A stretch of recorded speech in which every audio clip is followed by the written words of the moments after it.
Bonjour à tous, bienvenue dans cette deuxième vidéo qui traite de l'assurance vie et des mécaniques internes du fonds que l'on appelle le fonds euro. Lors de la première vidéo, on a commencé à dresser le paysage de ce qu'était l'assurance vie, de comment était composé le fonds euro, des premiers risques qu'il pouvait y avoir dessus en cas de maintien des taux bas ou en cas de hausse des taux.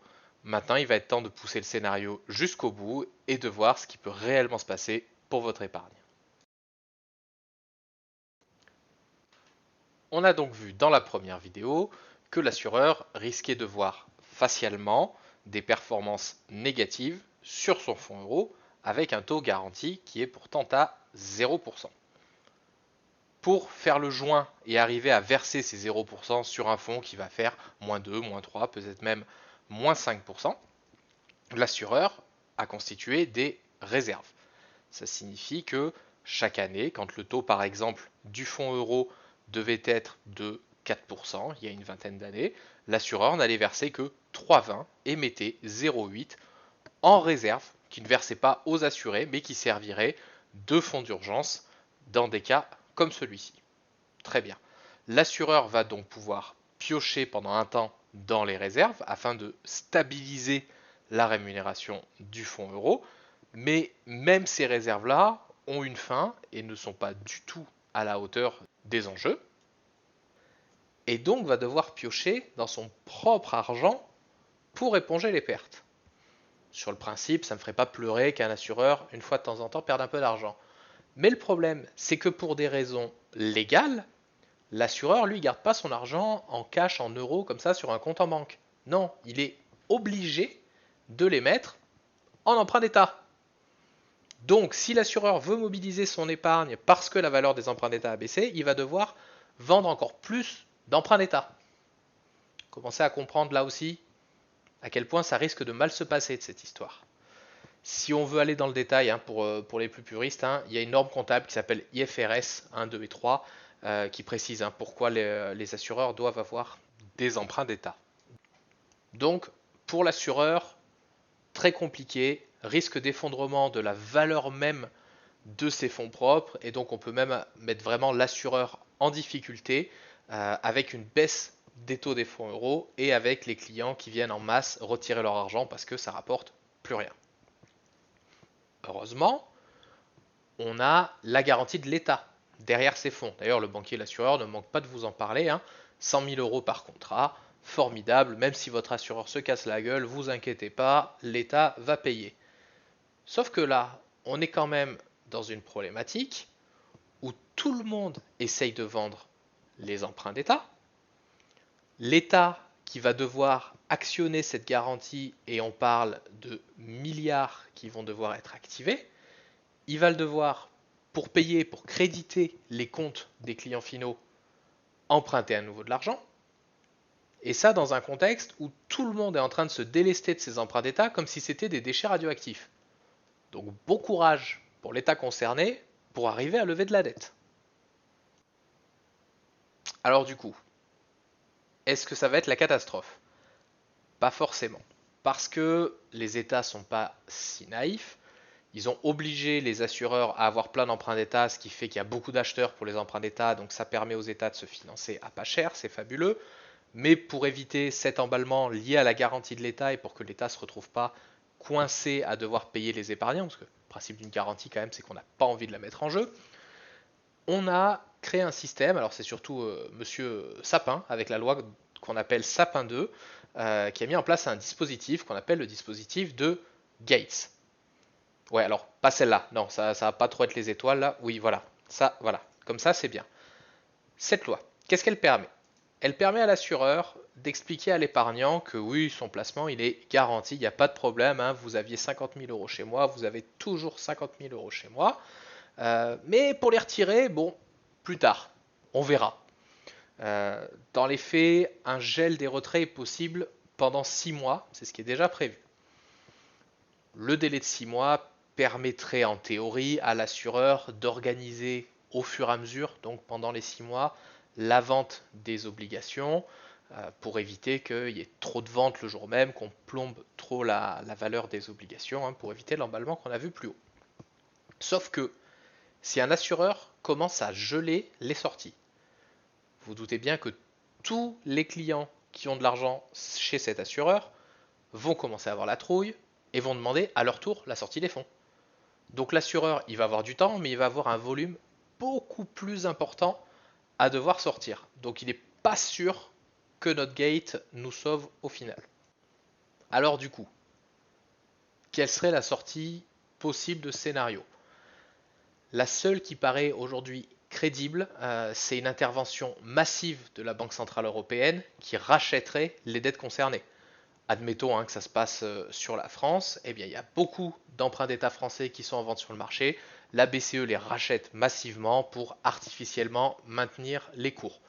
Ça s'est déjà vu, alors pas dans le cadre de l'assurance vie, mais ça s'est déjà vu suite au tout début de la crise du Covid, au mois de mai 2020 en Italie. Donc pourquoi pas? Mais toujours est-il que la disponibilité de votre argent et à la fin la réalité de la garantie que vous avez dessus est soumis uniquement à un choix politique. Et pour rappel, les choix politiques selon les pays, en 2020 on a sauvé l'Italie très bien. En 2013 en Pologne, il y a eu un effacement partiel de la dette. Et donc du coup, tous les épargnants qui avaient l'équivalent polonais de l'assurance vie avec des fonds garantis se sont retrouvés en premier lieu avec une indisponibilité des fonds. Et quand il est devenu clair que les fonds finalement ne seraient jamais disponibles, cet argent virtuel a été converti en points retraite du système de retraite polonais. Belle opération du coup. Alors même si vous pensez que ce scénario est très peu probable, et de fait, moi aussi je pense qu'un scénario type Pologne 2013 est très peu probable. Ayez quand même en tête le fonctionnement réel de votre assurance vie en euros. Qu'est-ce que garantie signifie vraiment? Et dites-vous que vous prenez ce risque d'indisponibilité et de disparition totale de votre capital pour 1% de rémunération dans les années à venir. Est-ce que le jeu en vaut vraiment la chandelle? On voit, il suffit de 2 points de hausse des taux sur 1 ou 2 ans pour que les assureurs soient clairement en difficulté. Et surtout, on voit bien que le risque de non-disponibilité des fonds n'est pas pris en compte quand on vous parle de risque sur votre épargne. Parce que dans le langage technique de la gestion de patrimoine, le mot risque, en fait, est synonyme de volatilité. Si la valeur d'un placement peut beaucoup varier dans le temps, alors il est volatile et donc risqué. Le fonds euro, qui bouge que très peu et en plus qu'à la hausse, est considéré comme peu risqué du coup. Par contre, le risque de voir l'épargne indisponible ou la disparition complète de l'épargne n'est pas du tout pris en compte. Alors je ne vous dis pas que là tout de suite aujourd'hui il faut retirer l'argent de votre fonds euro. Il faut se poser les bonnes questions sur pourquoi je fais ce placement et quelle est la réalité du risque qu'il y a en face. On va prendre un exemple assez typique. Prenons une personne âgée qui a absolument besoin chaque mois de piocher dans son épargne pour payer son EHPAD parce que le loyer de l'EHPAD est supérieur à sa retraite. Eh bien, cette personne, presque systématiquement, que ce soit son conseiller bancaire, son assureur, même un conseiller en gestion de patrimoine qui veut faire correctement son boulot, on va lui proposer une assurance vie en euros. Parce que c'est sécurisé, il y a des avantages en termes de succession, donc vous vous rendez compte, c'est quand même formidable. Moi dans ce scénario, avec tout ce qu'on a dit avant, si la priorité réelle de cette personne, c'est de pouvoir payer son EHPAD et de pouvoir tous les mois disposer d'une partie de son patrimoine de manière certaine, eh bien dans ce cas-là, très paradoxalement, il faut que cette personne, elle détienne des actions. Parce que les actions, c'est des titres de propriété, c'est des bouts d'entreprise et qui auront toujours une valeur. Alors sauf si l'entreprise fait faillite, bien sûr, il ne faut pas avoir des actions que d'une seule entreprise, mais il y aura toujours quelqu'un en face pour vous acheter votre action, votre bout d'entreprise. Il n'y a pas d'intervention publique et politique qui va pouvoir réellement vous bloquer là-dessus. Alors oui, c'est sûr qu'au milieu d'une énorme crise de la dette, au milieu d'une énorme crise souveraine avec un État qui arrivera peut-être pas à payer ses échéances, la valeur de l'action, ça sera peut-être 50% du prix que vous l'avez payé au démarrage, effectivement. Mais il vaut peut-être mieux avoir 50% en valeur de l'argent qu'on a versé que de se retrouver avec des beaux chiffres sur un ordinateur qui valent 100% de ce qu'on a versé, mais qu'on ne peut pas utiliser.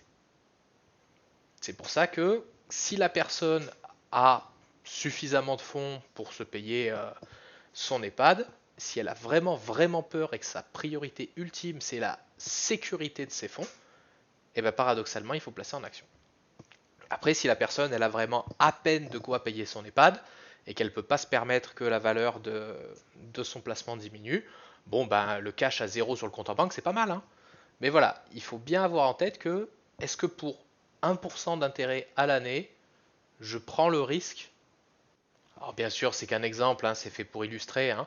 Chaque situation, elle doit vraiment être regardée au cas par cas, mais voilà, vous avez compris l'idée et le retournement de mode de pensée qu'il faut parfois avoir selon les objectifs qu'on a.